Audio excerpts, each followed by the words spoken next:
आदर्श है, दुर्लभ गुरु का साथ, दुर्लभ उठना गुरु नजर, दुर्लभ सिर पर हाथ, दुर्लभ गुरु संकेत है, दुर्लभ तत्पालन, दुर्लभ से दुर्लभ रहा है समाधि धारण।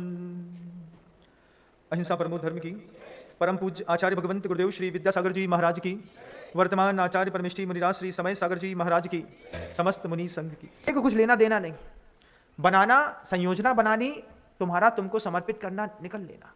तुमको रोकता कौन है? कौन रोकता है तुमको? तुम्हारे दिल के अंदर भावना टूटती है उद्बोधन सुनते वक्त, लगता तो है महाराज बिल्कुल सही कह रहे हैं, घर के अंदर इस तरीके का रंचक दगा होता है, इस दगे से तो जिन शासन समृद्ध करना अच्छा। रोकते दो ही चीजें हैं, या तो लालच या डर, तीसरी कोई चीज नहीं रोकती तुमको दान देने से। डर रहता है, ऐसा हो गया तो वैसा हो गया तो। डर भी जायज है, लालच भी जायज है, क्योंकि विश्लेषात्मक विश्लेषण करने वाला दिमाग हमारे दिमाग में डेवलप हो गया है। लेकिन आचार्य भगवंत ने एक ही बात हमेशा कही, गुरुदेव कहते रहे हम सबसे, आर्य धर्म के दिन किसी को भावनात्मक रूप से धोखा मत देना। साफ मना कर दो, भगवान ताकत नहीं है। साफ मना कर दो अपने भाई से, मेरा देने का मन नहीं है। साफ मना कर दो अपने परिवार के लोगों से, लेकिन भावनात्मक धोखा देकर के क्या मिलता है?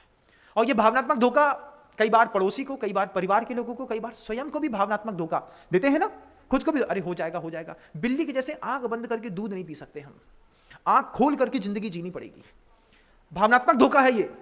उद्बोधन सुनते हैं हम सभी लोग मिलकर के, और फिर क्या सोचते हैं? अरे हो जाएगा हो जाएगा हो जाएगा। ठीक वैसे ही हो जाएगा जैसे राजा ने कहा कि हर आदमी एक एक लोटा अपने घर से दूध लेकर के आएगा और यहां दूध डालेगा, और हर आदमी ने सोचा कि एक एक लोटा दूध कोई ना कोई तो डालेगा, अपन तो पानी ही डाल दो, इतने दूध में हमारा पानी कहां दिखेगा, है ना? इतना बड़ा शहर है, हर आदमी से कह रहा हूं मैं भी, एक एक लोटा अपना छोड़ो, छोटा छोटा लोटा छोड़ो, सबको ही छोटा छोटा लोटा छोड़ो। सब तुम्हारा है, तुम्हारे घर का, तुम्हारा राग, तुम्हारा द्वेष, तुम्हारा परिवार, तुम्हारी पत्नी, तुम्हारे गहने, तुम्हारी संपत्ति, सब तुम अपने पास रखो, पूरे इंदौर वालों, पूरी दुनिया वालों। लेकिन अगर उद्बोधन सुन रहे हो तो एक लोटा छोड़ो बस, ईमानदारी के साथ। एक लोटा छोड़ने पर क्या होगा? एक लोटा से क्या तालाब भरेगा? एक लोटे से क्या तालाब भरेगा? एक एक लोटा छोड़ो। रात के अंधेरे में हर आदमी आया और एक एक लोटा पानी डाल करके चला गया। सुबह राजा आए, राजा ने देखा कि राजा को बड़ी उत्सुकता थी कि मैं जिस जनता पर विश्वास करता था, जिस जनता के लिए मैं जीता था, जिस जनता के लिए मैं मरता था, जिस जनता को मैंने अपने प्राणों से ज्यादा प्यारा समझा, आज उस जनता का विश्वास देखने के लिए जब राजा ने ढिंढोरी पिटवाई कि एक लोटा सबको दूध डालना है, और सामने वाले राज्य से आई हुई राजा से कहा कि देखो जनता कितना विश्वास रखती है, कल सुबह बताएंगे कि रात भर में पूरा तालाब दूध से भरा मिलेगा। दूसरे दिन पूरा तालाब पानी से लबालब भरा दिखा। राजा आश्चर्यचकित था। राजा सोचता है ये क्या हो गया, मैंने दूध की बात कही थी, इसने कुछ लोगों ने पानी भर दिया। फिर मंत्री से पूछा कि मंत्री ये कैसे हो गया? तो बस एक ही बात मंत्री ने कही कि हर आदमी एक चीज सोचता रहा, एक ही बात दिमाग में, हर आदमी घर से निकला ये सोच करके कि पूरे गांव के लोग तो दूध डाल रहे हैं, मैं एक लोटा पानी डाल देता हूं। थोड़े से लालच ने राजा की पूरी प्रतिष्ठा बर्बाद कर दी। आपके भी थोड़े से लालच ने, कहीं ऐसा ना हो कि जिन शासन की पूरी प्रतिष्ठा बर्बाद कर दे। जिन शासन हमारे आपके मत्थे टिका है बंधु, गुरुदेव का कोई प्रकल्प नहीं। वास्तव में गुरुदेव ने तो जिन शासन को उन्नत करने के लिए एक भावना रखी थी, 10,000 घर की जैन समाज है, 10,000 घर में सिर्फ एक एक लोटा पानी भी कायदे से पूरे घर से निकला ना। छोटा सा लोटा बनाया था मैंने, इसीलिए छोटा सा लोटा क्या था, बस 100 रुपए का छोटा सा लोटा बनाया था, प्रतिदिन का 10 साल का, सिर्फ 4 लाख रुपए का एक छोटा सा लोटा बनाया है मैंने। पूरी दुनिया के लोग अगर मुझे बाहर भी सुन रहे हैं तो ध्यान रखना कि आप मरने से पहले एक लोटा पानी जिन शासन के तालाब में डाल करके जाना। आज मत डालो, मजबूरी होगी तुम्हारी। मैं मानता हूं कई बार अच्छे दिखने वालों की परिस्थितियां अच्छी नहीं होती, कई बार अच्छे नहीं दिखने वाले बहुत ताकतवर होते हैं। लेकिन दुनिया के लोगों से कहता हूं जो यूट्यूब पे बाहर स्क्रीन पर भी मुझे सुन रहे हैं, अपनी आयु के अंत से पहले एक लोटा पानी जिन शासन को पिला करके जाना। नहीं तो अगर ये जिन शासन तुम्हारे नहीं गया और तुम पानी दूध नहीं डाल पाए अपने हिस्से का पूरा पानी हो गया तो बाढ़ में बह जाएगा। आज आप सबकी जवाबदारी है, मेरा काम उपदेश देने तक सीमित है। मैं अपनी पूरी ड्यूटी निभाता हूं सुबह से लेकर के शाम तक। परिणाम क्या आता है ये आपको निश्चित करना है। आप सब अपनी चेतना में देखिएगा कि ये जो वक्रता है हमारे जीवन की, हम सोचते हैं पड़ोसी कर देगा, हम सोचते हैं पड़ोसी कर देगा, हम सोचते हैं ये कर देगा, ये कर देगा, ये कर देगा, बस अपना नाम नोटिफाई नहीं कराना चाहते हैं।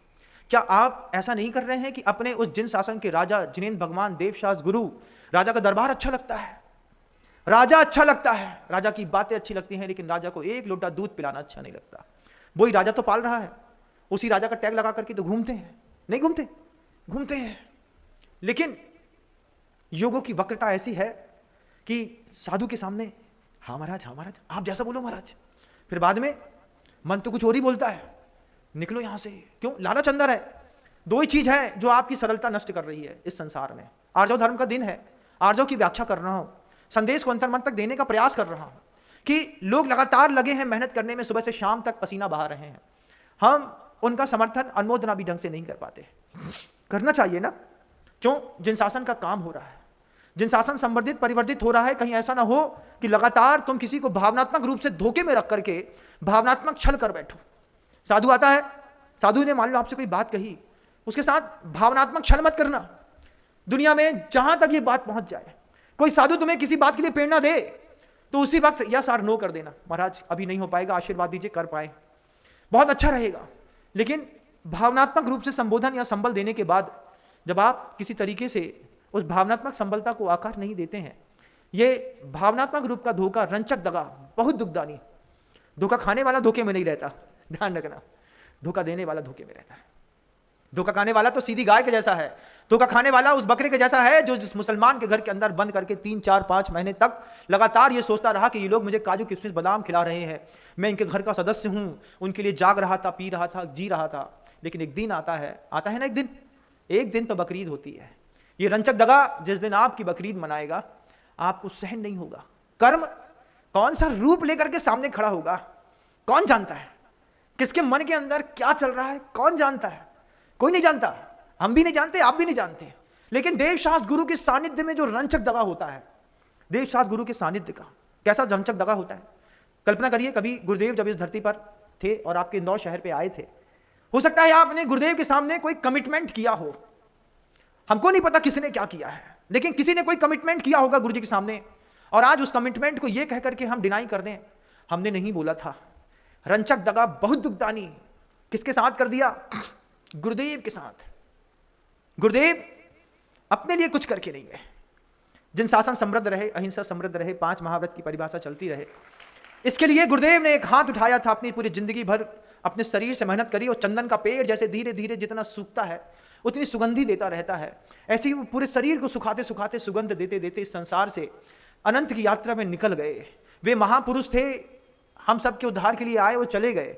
उद्धार होना नहीं होना, मंदिर बनने और नहीं बनने से फर्क नहीं पड़ता। मैं हमेशा कहता हूं वो बात कि मंदिर में दिए गए दान से मंदिर बने या ना बने, लेकिन मंदिर के दिए गए दान से तुम्हारा भविष्य जरूर बन रहा है, इस बात को ध्यान रखना। वो मंदिर निमित्त है तुम्हारे भविष्य बनाने के लिए। जो साधु इतनी मेहनत करते हैं, हम लोग बार बार बोलते रहते हैं, हमको एक दिन उस मंदिर में रह करके वंदना नहीं कर पाऊंगा, मैं जानता हूं। आया कभी 2, 4, 5 दिन रह लिया, वंदना कर ली, चला गया। महाराज जब आपको रहना नहीं, जब आपको वहां पे जाना नहीं, तो फिर क्यों इतनी मेहनत? थर्ड जनरेशन को क्या देके जाना है? जो लोग पेट के अंदर हैं, जो लोग अभी संसार में आए नहीं, उनके लिए भी तो कुछ लिखना और पढ़ना पड़ता है ना। रास्ते में जिस आम के पेड़ के फल खाते हो, वो आम का पेड़ तुमने लगाया नहीं, लेकिन तुमने उसका फल खाया है। उसकी छाया में बैठ करके दाल बाफले बाटी बनाए हैं और चले आए हैं। पेड़ किसने लगाया था, कुछ पता नहीं। जिन मंदिरों में आज हम धर्म ध्यान करते हैं, उसने किसने उसकी जमीन खरीदी थी, हमको आज पता नहीं। आपके मोहल्ले का मंदिर भी देख लीजिएगा, किसने पैसा दिया था, किसने अपना मंगलसूत्र दिया था, हमको पता नहीं। अब हम जाते हैं, बस पूजन करते हैं, अभिषेक करते हैं, शांति धारा करते हैं, इस बात में खुशियां मनाते हैं बस। अरे जो जोड़िया जी को मंदिर आए, जो सबाई सिंघई को मंदिर आए, जो सिंघई जी का मंदिर है, कौन सिंघई ने बनाओ, पता नहीं कौन सिंघई ने बनाओ, लेकिन बनाओ। हम काय की क्रेडिट खा रहे? हम भी सिंघई हैं और बे भी सिंघई हैं।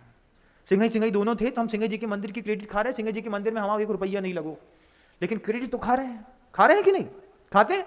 इसी में तो संप्रदायवाद बढ़ता है। जो ड्योड़िया जी आए, जो ड्योड़िया मंदिर में जाए, जो सिंघई जी आए, सबाई सिंघई का मंदिर बगल वाली गली में बना है। हम जबलपुर में थे, जबलपुर में हमने सारे मंदिर देखे एक साथ। एक मोहल्ले में ड्योड़िया जी का मंदिर है, एक मोहल्ले में सिंघई जी का मंदिर है, एक मोहल्ले में सिंगेन बाई का मंदिर है, इधर चमेली बाई का मंदिर है, इधर फलानी बाई का मंदिर है, और उनके पूरे खानदान के लोग अपने अपने मंदिर में जा रहे हैं। बनाया किसने पता नहीं है, क्या समझे? लेकिन जैसे पूर्वज हमारे लिए कुछ दे गए, ऐसे आने वाली पीढ़ी के लिए अगर हम नहीं दे पाए और ये कड़ी तोड़ दी, ये कड़ी तोड़ दी तो बहुत गड़बड़ है। आज उत्तम आर्जव धर्म है, उत्तम आर्जव धर्म का दिन है। बस इतना सा संकल्प करना कि 3 लोगों से दगा नहीं करेंगे। सबसे पहला दगा, देव शास्त्र गुरु से कभी दगेबाजी नहीं करेंगे। इस बात